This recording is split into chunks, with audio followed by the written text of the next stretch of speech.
président Soumaïla aya ñinan fe kuna sini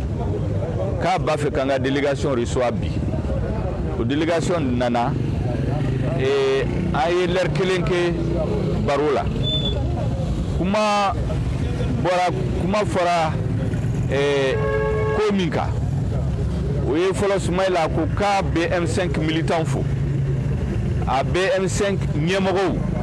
Malion be M5 jeunesse M5 muso Malion be musokoroba chekoroba minnu be sali misirula senekelaw bagamaraw monikelaw Malion be min be Malila ali min be Malikoka ka bu befo parce que ba don tigitigi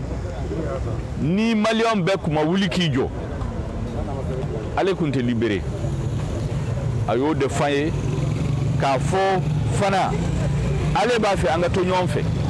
mouvement o temena parti kelen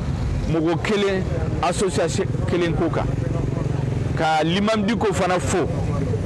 ka M5 ñemogo befo kanga autorité morale fo ka ñoro certificat fo almami baw mogo bawo mogo ba mi adado ka kumala ku befo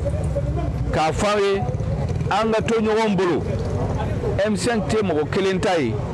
o te association kelen tay o te parti kelen tay M5 est Malien de tad donc anga to ñogon bolo ka Mali dla ka Mali tagné ka fo ko ale ba fe Malion be ka fara ñonka here ni lafiya ka sigi Malila ben ka sigi Malila Malion ka ben an fana ye conseil de damaw a hakina yi muya aya faye ayan fo ola kuma were temina ani aleche o beto gundola ambe barake noye parce que conseil dama an fana ye conseil de dama